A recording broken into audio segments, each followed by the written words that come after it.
Good morning. Welcome back to another edition of our Anchored in the Word morning reflection. And I'm looking forward to dealing with this topic because I think it's going to be very, very encouraging and helpful to each of us. And dealing with suffering and dealing with trouble in life is something that every single person deals with, each person to differing degrees. Each season of life is going to bring unique challenges to it. And the question that we posed yesterday, amongst several other questions, was how does the Christian deal with pain? And not just how does the Christian deal with pain, but also how does the world deal with pain? And we see the contrast in these things. And so that's what I'd like to deal with this morning.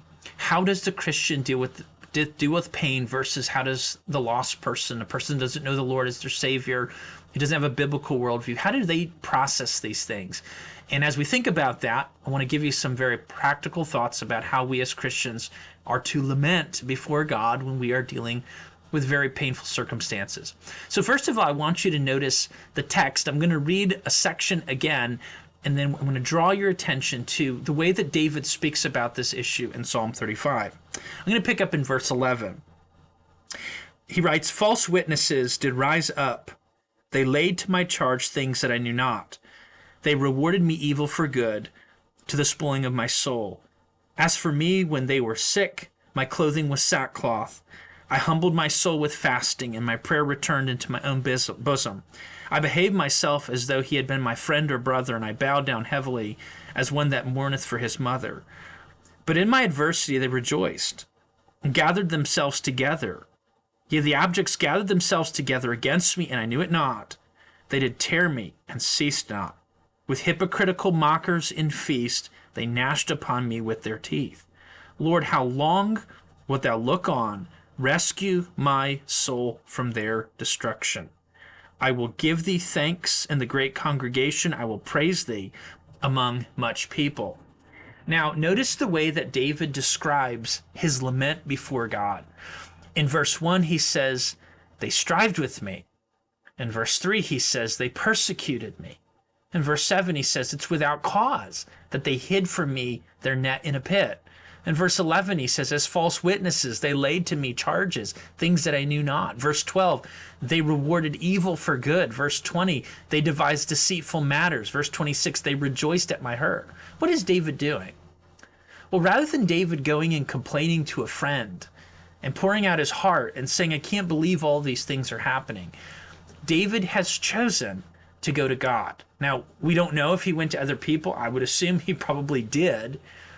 But he writes these words for us to see how he lays before God the complaint, the burden, the reality of his difficult situation. And we find that this concept of lamenting and laying before God burdens isn't something that we only see in this psalm, Psalm 35. It's not just something that David did. We see other examples in the Bible. For instance, we see the example of Hannah in 1 Samuel chapter 1. It says that she was in bitterness of soul and prayed to the Lord and wept sore. It says she cried out to God and said, "Forget not thine handmaid." We see that David does this in Psalm 55. He says, "Give ear to my prayer, attend unto me, hear my cry when I mourn in my complaint. Because of the voice of the enemy and the oppressor, my heart is sore pained, and the terrors of death have fallen upon me. I am fearful and trembling, and a horror has overwhelmed me." David is just pouring out his heart to God.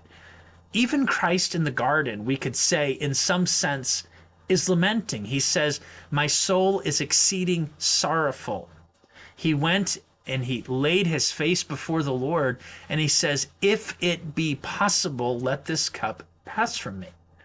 David is pouring out his heart to his Father, or Jesus is pouring out his heart to his Father, and he's saying, "Here is my pain, and here is how I feel. I'm in an agony of soul."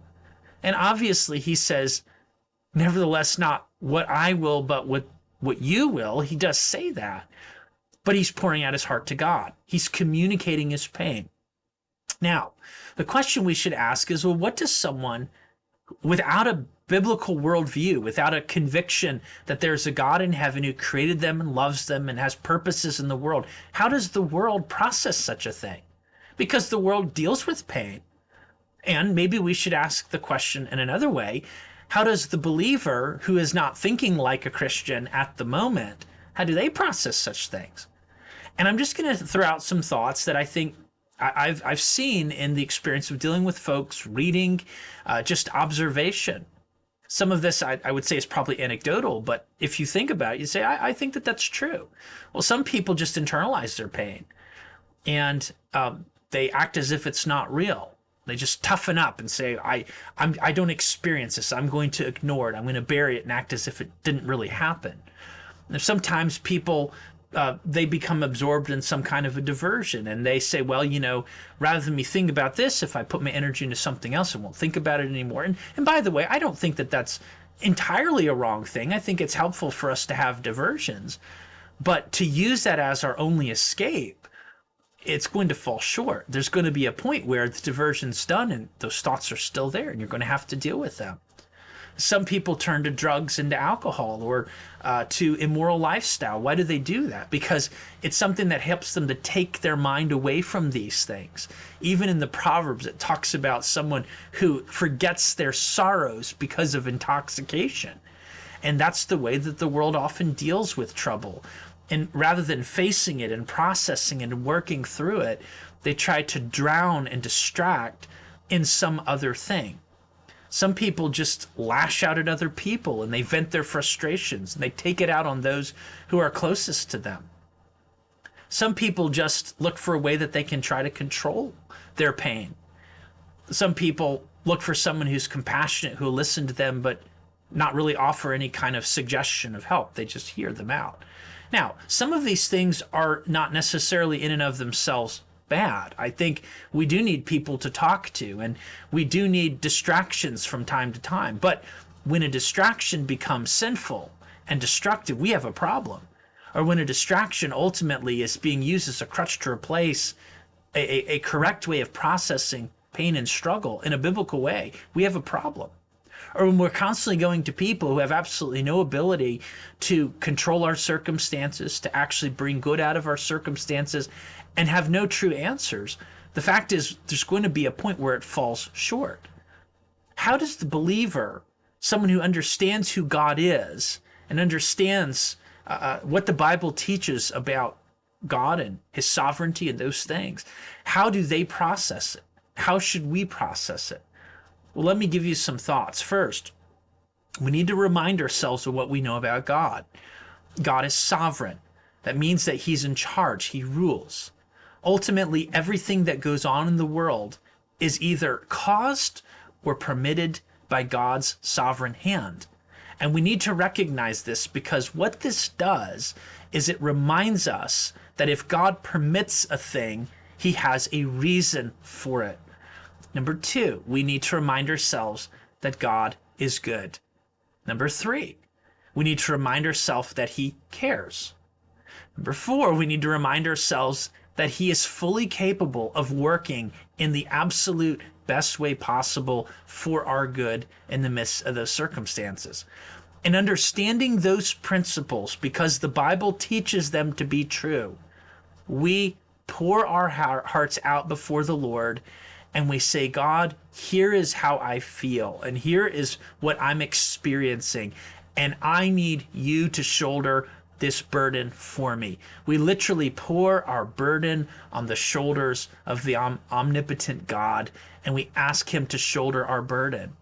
And as we do this, we should remind ourselves that God cares.